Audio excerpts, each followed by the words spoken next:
Bonjour à tous et bienvenue dans cette nouvelle édition du Beraka.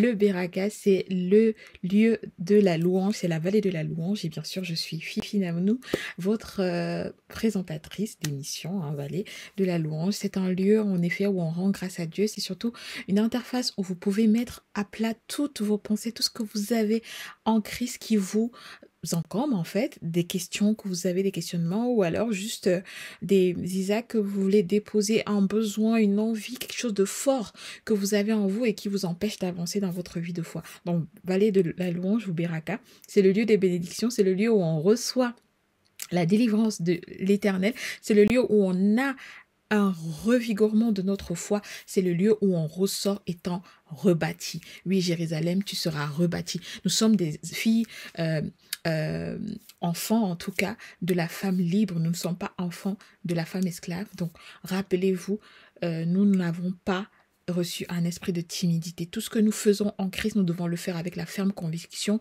qui nous encourage, il nous en donne les moyens, il nous donne la force et il met en nous le vouloir et l'être. Et c'est l'Esprit Saint qui fait de nous des enfants de Dieu, qui fait aussi de nous des apôtres, qui fait de nous des éclaireurs. Nous ne sommes pas faits pour rester, nous sommes des lampes allumées, nous n'avons pas à rester sous le boisseau, nous devons éclairer comme cette lampe qui éclaire ce lieu de la vallée de la louange où vous êtes cordialement invités. Alors si vous avez envie de louer l'Éternel, si vous avez envie de lui rendre toute la reconnaissance, tout l'honneur et toute la gloire pour ses bienfaits dans vos vies et pour sa présence simplement à vous, pour ce qu'il se soit révélé, pour le fait qu'il se soit révélé à vous et pour ce qu'il est pour vous, pour le lien que vous avez avec lui. Et si vous n'êtes pas en Christ, vous pouvez nous rejoindre aussi parce que c'est un lieu où nous voulons vous donner envie d'être enfant de Dieu. Être enfant de Dieu, c'est reconnaître que Christ est Seigneur et Sauveur de vos vies. Être enfant de Dieu, c'est accepter Christ dans vos vies. Vous pouvez vous baser sur la Bible. Ce sont les écrits que vous pouvez trouver sur Internet, acheter une Bible, intéressez-vous à la parole de Dieu. Vous avez plusieurs formats, différents volumes. Prenez peut-être une version parole de vie ou Bible du semeur qui va vous donner une lecture beaucoup plus terre à terre. Et ensuite, peut-être vous pourrez aller dans une version second ou 8 secondes ou d'autres versions. Alors, moi, je vous invite aujourd'hui, donc encore une fois, parce que nous sommes à la 7e édition.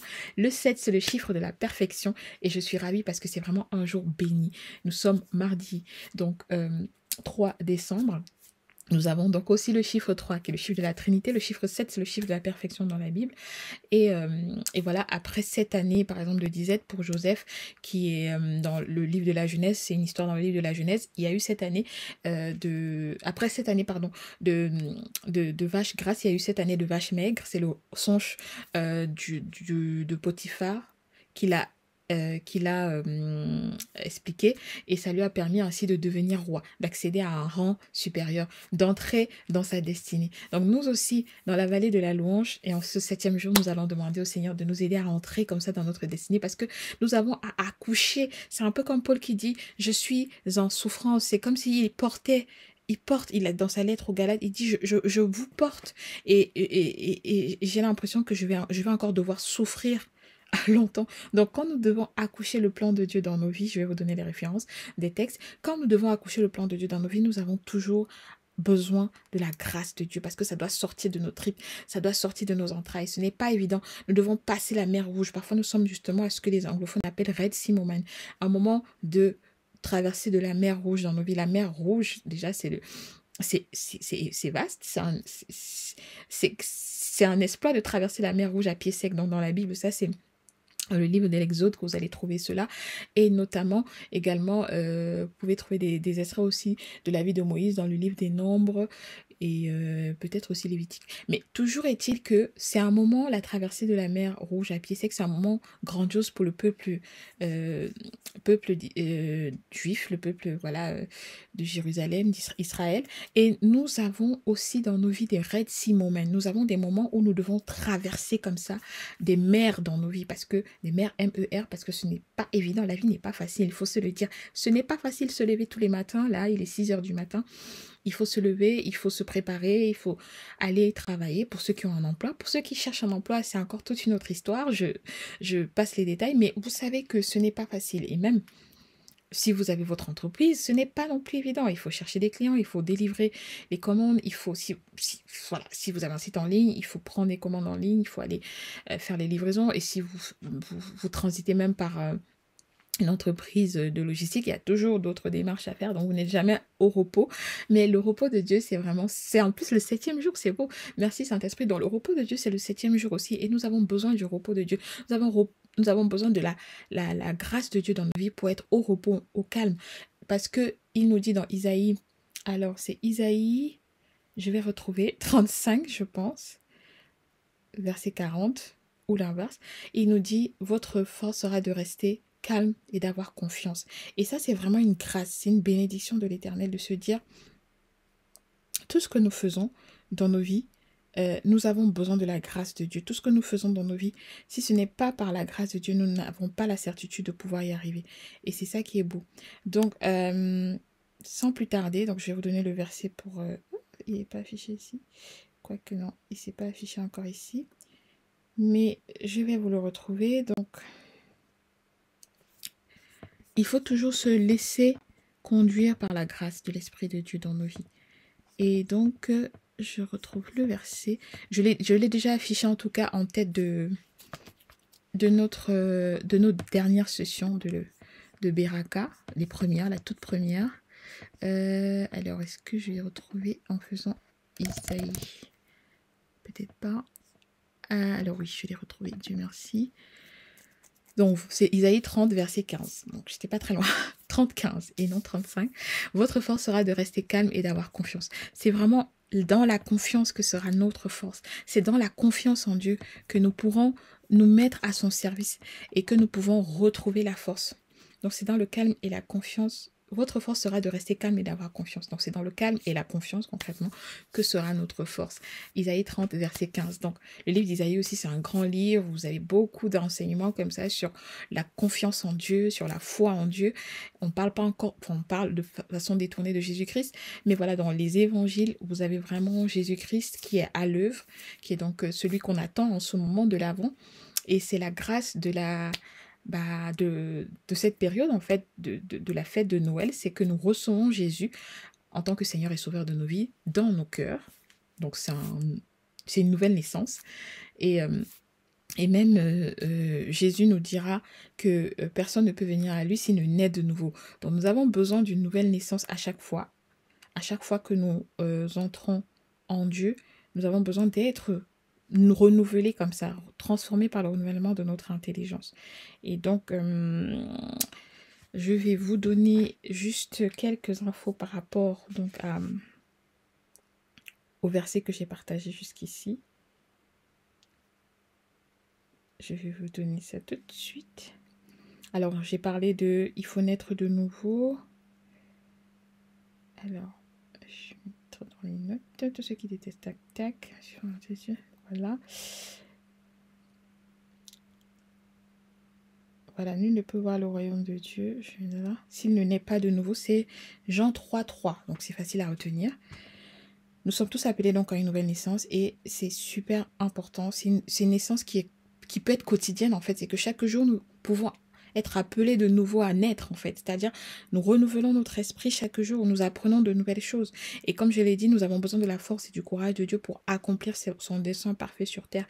La volonté de Dieu pour nous, c'est que nous vivions en enfants de Dieu, donc en tant qu'enfants libres, parce que nous sommes nés de la femme libre. Donc de Sarah, nous sommes la descendance d'Isaac.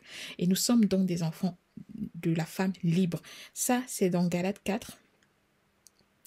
Et je vais vous donner tout de suite le verset exact. Je le retrouve. Alors, je l'ai enregistré. Donc nous sommes des enfants de la femme libre. Et ça, c'est important parce que ça nous rappelle combien nous n'avons pas à subir les... Alors, j'espère que c'est ça. Oui, c'est Galates 4, verset 31. Nous ne sommes donc pas les enfants d'une esclave, nous sommes les enfants de la femme libre. Et ça, c'est très important. Donc, nous sommes habitués, nous sommes parfois appelés à nous dire que nous n'avons pas... C'est vrai que... Voilà, je peux vous ajouter des images. Là, je vais vous ajouter les images des versets. Alors, Isaïe, j'avais... Voilà, j'ai ça. Je vais rajouter. Donc c'est parfait. Je rajoute ça là. Et comme ça. Donc votre force sera de rester calme et d'avoir confiance.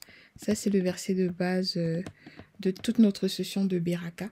Dites-vous bien que le Seigneur, vraiment, il a besoin que nous lui fassions confiance, que nous lui donnions, que nous déposions à ses pieds tout ce qui nous empêche d'aller vers lui au quotidien, en fait. Parce que nous sommes certainement des êtres de chair, mais nous avons aussi un esprit. Et dans la Bible, c'est écrit que l'esprit... c'est l'esprit qui vivifie, la chair n'est de rien. La chair n'est capable de rien. Et ça, c'est le verset, alors c'est Jean, je crois bien que c'est Jean 6. Je vais retrouver, donc Jean, je vous dis tout de suite, tout de suite, tout de suite. Alors ça, c'est pas ça. Et...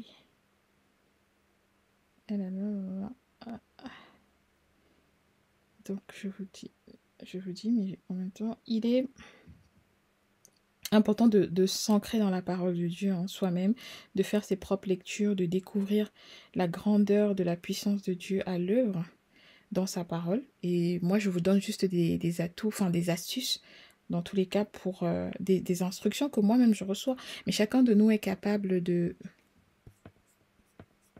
recevoir les mêmes... alors, je sais plus si c'est... Je crois que c'est bon. Mince. Alors oui, donc chacun de nous est capable de recevoir ces mêmes instructions-là. Et surtout, ne vous laissez pas avoir par le seul fait que...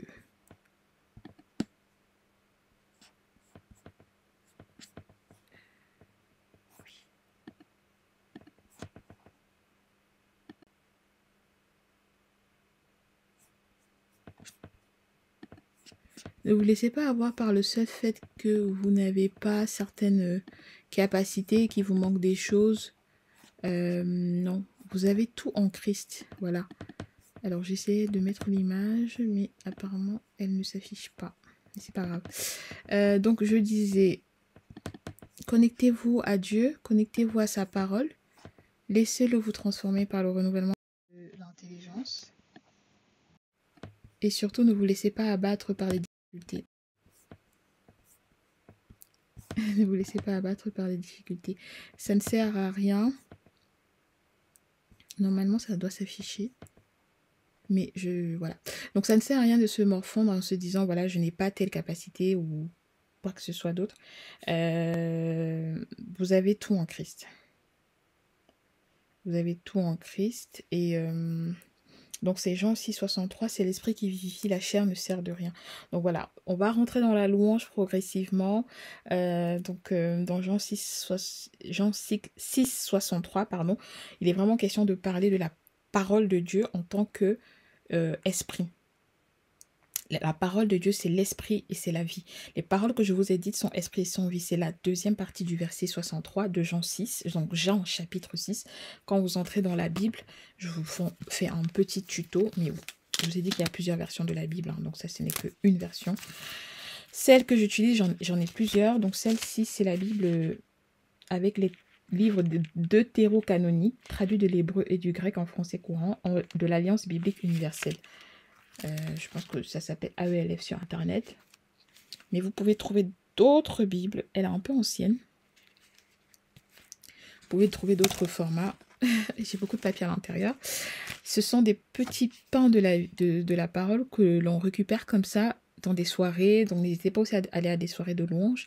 D'ailleurs, si vous passez dans le coin des Yvelines, il y en a une ce samedi 7 décembre à la paroisse Notre-Dame de la Fraternité, à l'église Saint-Quentin-les-Sources, qui est dans le parvis des Sources, numéro 4, parvis des Sources, qui est près du centre-ville et de la gare et de toutes les animations commerciales et du marché. Donc celle-ci, par exemple, ce pain de la parole, c'est dans le psaume 144, ça dit « Béni soit le Seigneur, mon rocher, mon amour et ma forteresse, ma citadelle et mon libérateur, mon bouclier, en lui je m'abrite. » Quand vous lisez ça, vous n'avez qu'une envie, c'est de vous abriter en Dieu. Et hier, je pense que dans les chansons, dans les louanges, et même dans ce que l'Esprit Saint m'inspirait dans mon temps de prière, j'avais beaucoup le mot s'abriter, s'abriter, s'abriter en Christ, s'abriter dans le Seigneur. Donc là, c'est le psaume 144, verset 1. Et on le retrouve aussi dans la Bible. Donc je voulais vous montrer un peu comment se repérer dans la Bible. Donc vous avez en général une table de matière, des matières, pardon. Et ici, par exemple, vous avez dans cette version, hein, dans ce format, cette version, cette édition. Donc il y a l'Ancien Testament en général avant. Voici la table des matières, comme je vous le disais.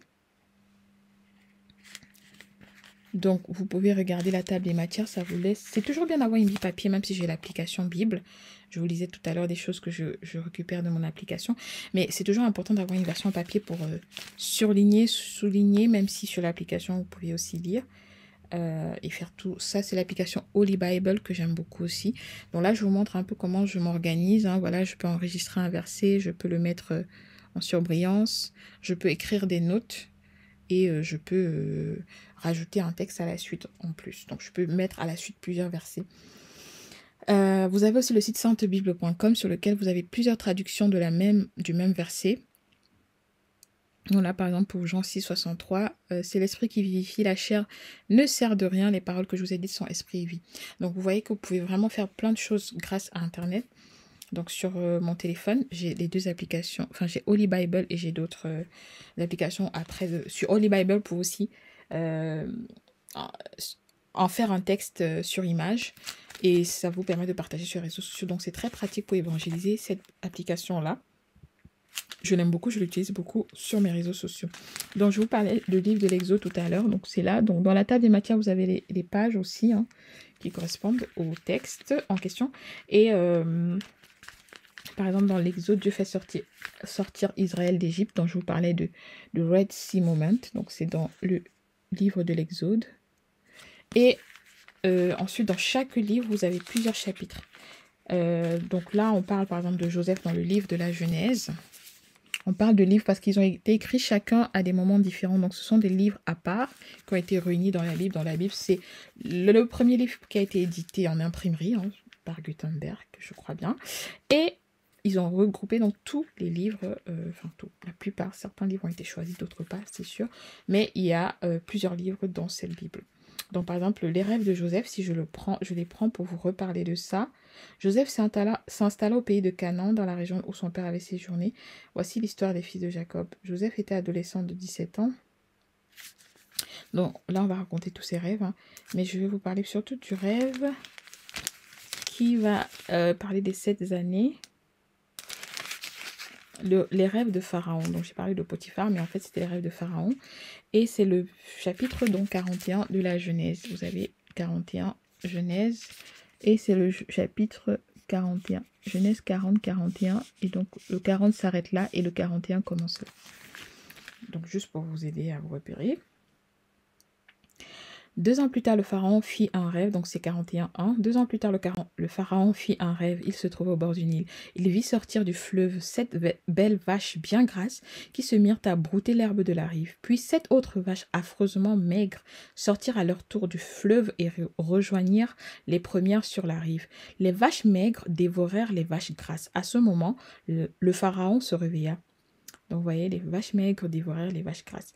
Il se rendormit et fit un second rêve. Il voyait 7 beaux et gros épis de blé qui poussaient sur la même tige. Ensuite poussèrent 7 autres épis, tout rabougris et desséchés par le vent du désert. Les épis rabougris engloutirent les épis beaux et bien remplis. Alors le pharaon se réveilla et se rendit compte qu'il avait rêvé. Bon, voilà, je vous passe la suite des détails de la suite. Mais voilà, vous avez l'Ancien et le Nouveau Testament, pardon, en général dans les Bibles. Il y a toujours l'Ancien et le Nouveau Testament. Bien sûr, vous pouvez avoir des Bibles. Une Bible, normalement, les deux. Mais vous pouvez avoir juste une sélection de textes dans certaines Bibles où on va mettre, par exemple, le Nouveau Testament avec les psaumes et les proverbes. C'est souvent les deux ensemble parce qu'on estime que ça nous parle plus facilement à notre quotidien. Les proverbes, ce sont des textes de sagesse où on va nous dire par exemple que c'est que la beauté est vanité. Enfin, il y a des choses. Bon, je vais lire un proverbe comme ça sera plus simple. Alors, je vous lis un proverbe. Bon, voilà la table des matières pour aller vite. Mais sinon, on peut tout simplement regarder dans sa Bible comme ça. Si on sait à peu près où sont les textes, on va les retrouver rapidement aussi. Je sais à peu près où sont mes textes et je ne vois pas proverbe. Par exemple, psaume. Les psaumes, je vous ai parlé des psaumes. Alors, les proverbes, il suffit de savoir avant quoi ça vient. Et puis, bon, après, parfois, ça change dans certaines bibles. Mais ici, en effet, voilà, ils sont là, juste après les psaumes, les proverbes. Donc, le livre des proverbes, vous allez voir que j'ai souligné un peu partout que ce sont des livres très riches. Alors, je prends Proverbe, par exemple, 30, versets 18 à 19. Il y a 3 choses que je ne parviens pas à comprendre et qui me dépassent. Le chemin de l'aigle dans le ciel, le chemin du serpent sur la pierre, le chemin du bateau en pleine mer, mais il y a aussi une 4e, le chemin d'un homme vers une femme. Donc, ouais. Ça veut tout dire. Proverbe 30, verset 19.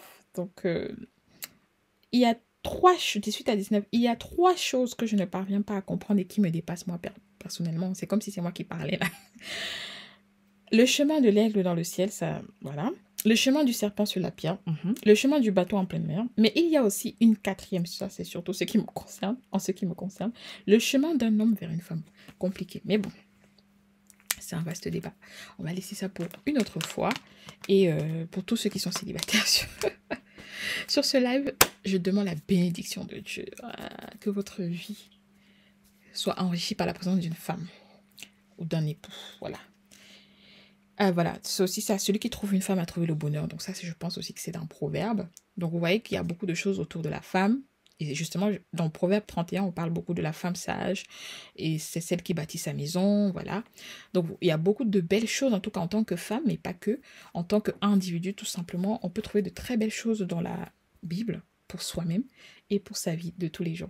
Donc, aujourd'hui, on a dit que c'était simplement un temps où on demandait au Seigneur de nous faire sortir comme ça de notre procrastination, par exemple, et d'embrasser notre destinée et d'embraser le monde, d'aller vaillamment vers le monde avec force et courage pour embraser le monde. Voilà, nous avons reçu un esprit qui nous rend libres. Nous sommes des enfants de la femme libre, nous ne sommes pas esclaves du péché, nous ne sommes pas esclaves de la peur, nous avons tout en Christ et nous pouvons continuer notre vie en étant fiers de ce que nous apporte. Nous avons un Dieu bon dans les cieux et que nous avons une identité d'enfant de Dieu en Christ, Jésus-Christ, qui nous a sauvés et qui vient encore nous délivrer maintenant même, en ce lieu, en ce moment. Nous te rendons toute la grâce, la gloire, l'honneur. Nous te bénissons pour tes merveilles dans nos vies, Seigneur, Dieu de gloire, Dieu de miséricorde. Merci infiniment. Merci infiniment pour tout ce que tu fais pour moi. Merci infiniment pour tout ce que tu fais pour toutes les personnes qui vont se connecter à ce live. Merci infiniment pour ta paix dans mon cœur. Merci infiniment pour la confiance et le calme que tu mets en moi. La force que ça me donne de rester confiante et calme. Parce que je sais que j'ai un Dieu là-haut qui est un Dieu bon, un Dieu merveilleux et qui peut tout pour moi, qui a déjà donné sa vie pour moi. Son sang versé à la croix me purifie, son sang versé à la croix me libère, son sang versé à la croix te donne la vie. Et surtout maintenant, mon frère, ma soeur, tu n'as pas besoin de t'accrocher à des amulettes ou à quelque chose d'autre, à ce que les hommes te disent. Il ne faut pas mettre ta confiance en l'homme. Heureux l'homme qui met sa foi dans le Seigneur. C'est un psaume dans la Bible. Il faudrait le retrouver, mais je vais essayer de le retrouver tranquillement pour vous. Donc vous tapez dans Google « Heureux l'homme » et vous allez trouver qui dit ça, qui met sa foi dans le Seigneur. Donc, si vous n'avez pas lu la Bible au moins une fois, vous n'allez même pas avoir une parole à chercher. Donc, quand vous avez le texte d'une phrase comme celle-ci que vous avez déjà vue dans la Bible et que vous cherchez le verset correspondant, c'est plus simple d'aller sur votre navigateur et vous tapez, par exemple là j'ai mis « Heureux l'homme qui met sa foi dans le Seigneur » et j'attends juste la réponse. Alors, j'ai Psaume 1. C'est trop facile. Heureux l'homme qui met sa foi dans le Seigneur. Donc, je vais aller le lire sur... on peut le chanter aussi sur Chanter en église. J'ai hyper chaud. C'est cette lampe qui chauffe hyper. Et je transpire de partout. Bon, je transpire. Oubliez le reste.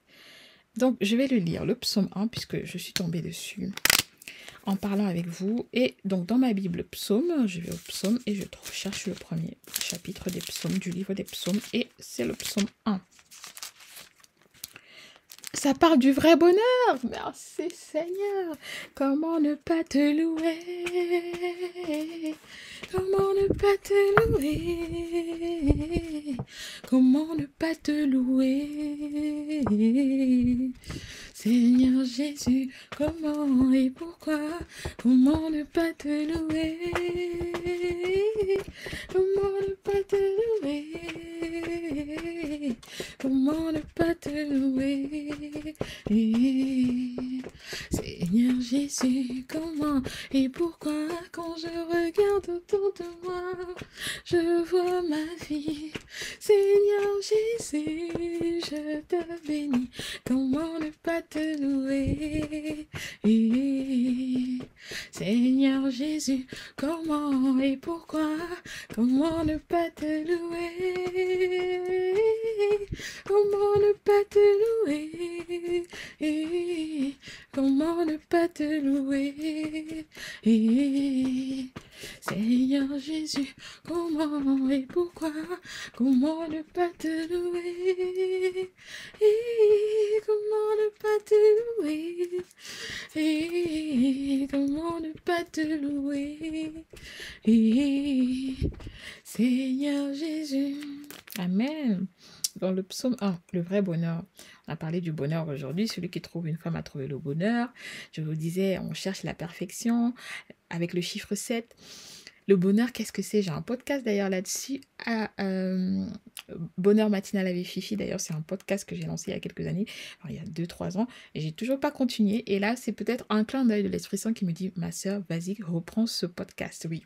C'est quoi le vrai bonheur? Alors, nous allons écouter ce que nous dit la Bible. Psaume 1. Heureux qui ne suit pas les conseils des gens sans foi ni loi, qui ne s'arrête pas sur le chemin de ceux qui se détournent de Dieu, et qui ne s'assied pas avec ceux qui se moquent de tout. Ce qu'il aime, au contraire, donc cette personne heureuse-là, ce qu'il ou ce qu'elle aime, au contraire, c'est l'enseignement du Seigneur. Amen. Alléluia. Je vous disais, attachez-vous à sa parole. Et c'est ça l'enseignement du Seigneur, c'est sa parole. C'est la parole qui donne l'esprit et vie. C'est la parole qui vivifie. Elle est esprit et elles sont vie, ces paroles. Les paroles de Dieu sont esprit et sont vie. C'est ce que nous avons vu dans Jean 6, 63. Donc vous voyez que tout est lié là. On parle du bonheur, mais le bonheur est dans la parole de Dieu. Parce que celui qui aime ce qu'il aime, au contraire, ce que celui qui est heureux aime, ce sont les enseignements du Seigneur, ou c'est l'enseignement du Seigneur. Il le médite jour et nuit. Il est comme un arbre planté près d'un cours d'eau. Il produit ses fruits. Amen. Quand la saison est venue. Et nous avons parlé d'être productifs, que le Seigneur ouvre pour nous les chemins de notre destinée. Au nom de Jésus, nous sommes productifs. Au nom de Jésus, nous avons la vie parce que nous aimons l'enseignement du Seigneur et nous le méditons jour et nuit. Alléluia. Alléluia. Il le médite jour et nuit. Donc, je reprends. Psaume 1, verset 1. Heureux qui ne suit pas les conseils des gens sans foi ni loi, qui ne s'arrête pas sur le chemin de ceux qui se détournent de Dieu, et qui ne s'assied pas avec ceux qui se moquent de tout. Ce qu'il aime, au contraire, c'est l'enseignement du Seigneur. Il le médite jour et nuit. Alléluia! Alléluia! Alléluia! Il est comme un arbre planté près d'un cours d'eau. Vous savez que quelque chose qui est planté est enraciné. C'est-à-dire, il a des racines solides. On a parlé aujourd'hui de votre force sera de rester calme et d'avoir confiance. Donc, vous serez enraciné dans le calme et la confiance. Alléluia. Isaïe 30, verset 15. Je poursuis la lecture du psaume 1, verset 3. Il est comme un arbre, 3e jour du mois de décembre. Il est comme un arbre planté près d'un cours d'eau. Il produit ses fruits quand la saison est venue. Question de saison. Ne donnez pas trop d'importance aux saisons et aux années et aux mois dans vos vies. C'est dans Galates 4 et je retrouve tout de suite exactement 4:10. Voilà, Galates 4:10. Ça, c'est la méditation de ce matin. Vous donnez trop d'importance à certains jours, mois, saisons ou années. C'est Paul qui parle à l'église de Galates. Donc, pour faire le lien, Il est comme un arbre planté près d'un cours d'eau. On a parlé d'être enraciné dans le calme et la confiance pour avoir la force de Dieu, recevoir la force de Dieu. Donc, ça fait un lien avec Isaïe 30, 15 qu'on a vu tout de suite ou tout à l'heure. Il produit ses fruits quand la saison est venue. Je fais le lien avec Galates 4, 10. Ne soyez pas trop pressés, ne donnez pas trop d'importance à certains jours, certains mois, saisons ou années, parce que c'est quand le moment est venu que vous allez produire des fruits. Ne vous leurrez pas, ne vous précipitez pas. La grâce de Dieu vient toujours en temps et en heure. Il n'est jamais en retard.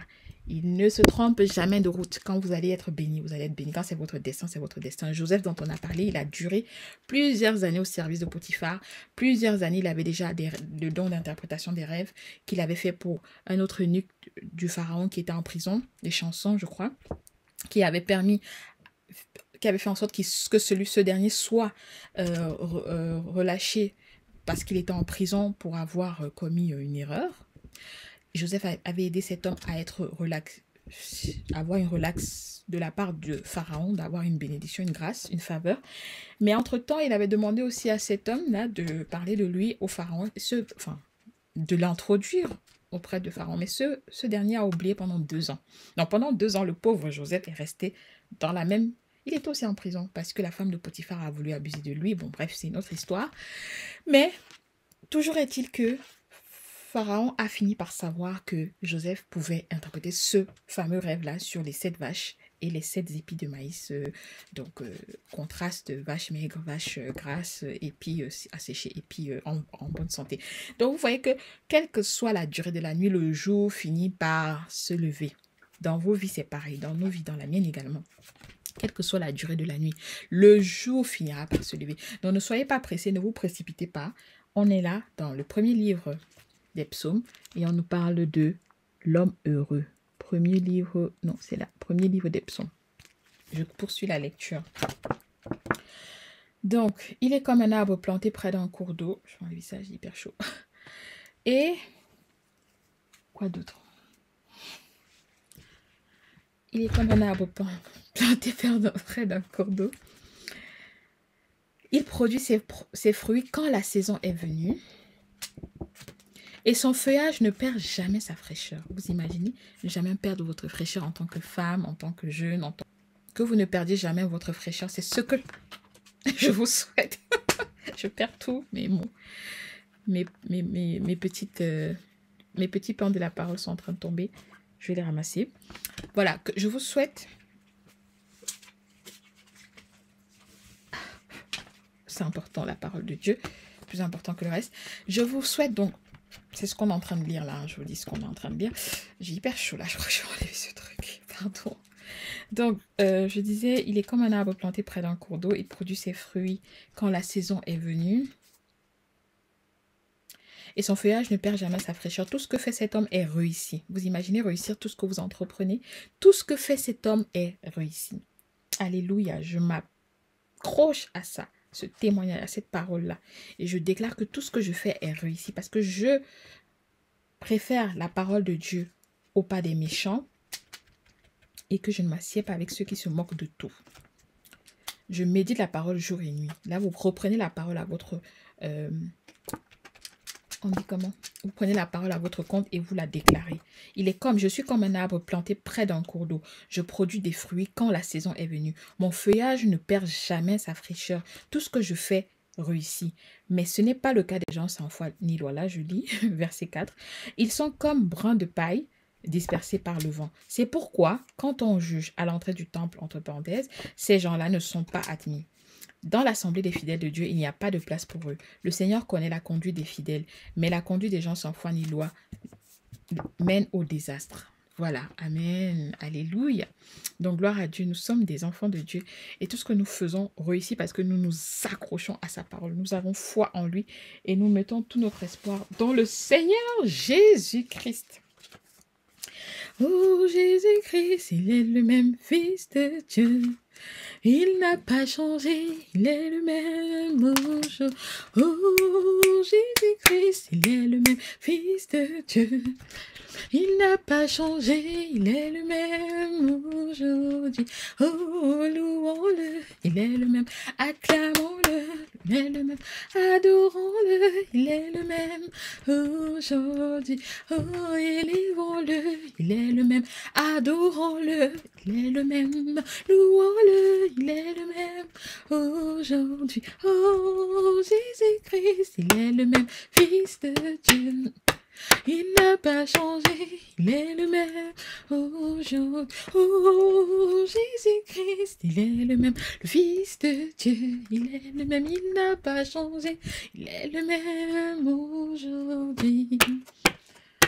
Il est le même, il est le même, il est le même aujourd'hui. Il est le même, il est le même. Il est le même aujourd'hui. Oh, Jésus-Christ, Fils de Dieu. Il n'a pas changé. Il est le même aujourd'hui. Oh, Jésus-Christ, Fils de Dieu. Il n'a pas changé. Il est le même aujourd'hui. Il est le même. Il est le même. Il est le même aujourd'hui. Il est le même, quel que soit le lieu où tu es. Il est le même, il veut te rejoindre.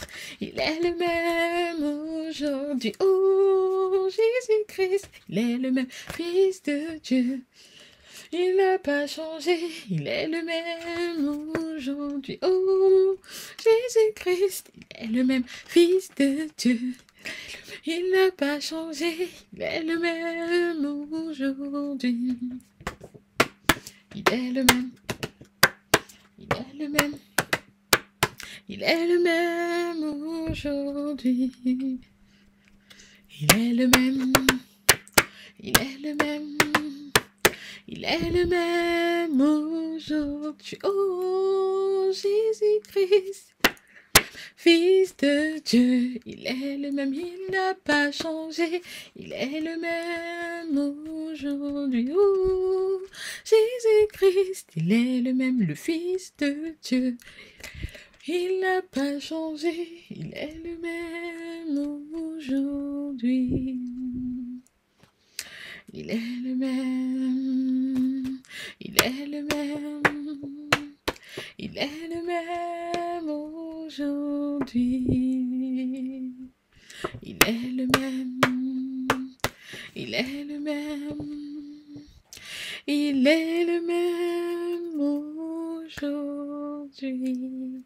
Alors je rends grâce à Dieu pour ce temps de louange, ce temps d'adoration à ses pieds. Encore ce matin, il nous a donné la grâce et la bénédiction de pouvoir le louer, de lui rendre grâce sur grâce, amour pour amour et surtout de poursuivre ce temps de louange avec vous. J'espère vraiment que c'est un temps pendant lequel vous recevez vos bénédictions, vous recevez votre délivrance, vous recevez toute la grâce de Dieu, la faveur de Dieu en abondance pour vous et vos projets, vous et votre famille, vous et vos proches, surtout en ce temps de bénédiction, Thanksgiving, tout ce que vous voulez, fin d'année. Nous avons besoin de rendre à Dieu ce qu'il nous a donné. Il nous a donné la vie, il nous a donné un corps, une bouche, des mains. Rendons-lui tout. Utilisons tout notre être, que tout mon être loue l'Éternel. Que tout mon être lui rende grâce, adoration. Que tout mon être le loue, que tout mon être l'adore, que tout mon être soit entièrement tourné vers l'Éternel. C'est ce que nous avons vu dans ce psaume, que celui qui est heureux, c'est celui qui aime l'enseignement du Seigneur, qui le médite jour et nuit. Et pour le faire, il faut aimer l'Éternel plus que tout, lui donner la première place, dans son cœur, dans sa tête, dans ses activités, dans son planning, dans son cerveau, dans ses relations et dans sa façon d'être, de penser en fait. C'est vraiment plus qu'un mode de vie, c'est une vie entière à donner au Christ. Et le pasteur Prince le dit, S'il y a une vie à perdre pour Christ, c'est bien celle-ci. Nous n'en avons pas deux, nous n'en aurons pas une deuxième. Si Joseph n'avait pas cru en Dieu, s'il n'avait pas mis sa foi en Dieu, il n'aurait pas pensé qu'un jour il sortirait de prison, mais il a été patient, il a travaillé, il a persévéré, il a gardé courage et il s'en est sorti vainqueur parce qu'après il est devenu comme Pharaon, il avait le même rang que Pharaon et ensuite dans l'histoire, je ne vous spoil pas, mais vous irez lire, ses frères qu'il avait vendus le rejoignent et blablabla et blablabla, il y a plein d'autres rebondissements, mais il finit par revoir son père et à la fin de l'histoire, vous savez, elle se finit comment? Bah, vous irez lire. Mais toujours est-il que c'est Moïse qui fera sortir le peuple d'Israël d'Égypte. Donc, Joseph le fait rentrer en Égypte et Moïse le fait sortir d'Égypte. Donc, quand j'ai parlé du Red Sea Moment, c'est vraiment le moment de la traversée de ce peuple-là qui était venu de plein gré en Égypte, mais pour repartir d'Égypte, ça a été compliqué parce qu'il est devenu esclave en Égypte. Mais nous ne sommes pas des enfants de la femme esclave, nous sommes des enfants de la femme libre. Allez lire dans Galates 4 et vous aurez toutes les réponses à cette interrogation. Mais c'est qui la femme libre, c'est qui la femme esclave? Mais ça part toujours de l'Ancien Testament. Fin du spoiling du jour. Ce fut un plaisir de vous accueillir sur cette chaîne. J'espère vraiment que vous avez apprécié ce temps de louange. C'est d'abord un temps de prière, d'adoration et ensuite on parle bien sûr de la parole de Dieu parce que les paroles que je vous ai dites sont esprit et sont vie et nous sommes ici pour vous apporter l'esprit et la vie. Donc la parole de Dieu. La louange, c'est aussi un temps où on apporte la parole. On ne peut pas louer sans apporter la parole. Déjà que notre louange, elle est suscitée par la parole de Dieu, par l'esprit de Dieu. Voilà. Voilà, la parole de Dieu, c'est l'esprit de Dieu. Les paroles que je vous ai dites sont esprit et sont vie. Donc la parole de Dieu, c'est l'esprit de vie. L'esprit de vie et l'esprit de Dieu. Ça nous permet, puisque Dieu c'est la vie, ça nous permet d'avoir la vie, d'être revigoré, de parler comme on parle, comme je suis en train de vous parler alors que je suis très fatiguée, mais je rends grâce à Dieu. Voilà, passez un bon mardi et surtout une belle semaine encore en Christ. À bientôt. Que mon âme et que tout mon être loue sans fin, loue sans fin.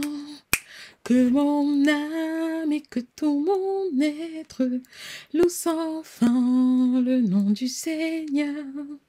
Loue sans fin le nom du Seigneur. Voilà, je vous laisse avec ce texte. Galates 4, 10. Vous donnez trop d'importance à certains jours, mois, saisons ou années. Ça n'a pas forcément de valeur. Accrochez-vous à la parole de Dieu. C'est ça qui vous vivifie. Les paroles que je vous ai dites sont esprit et elles sont vie. C'est ça qui est important. De méditer la parole de Dieu jour et nuit. Le reste, ça n'a pas d'importance. Soyez bénis. Tissu.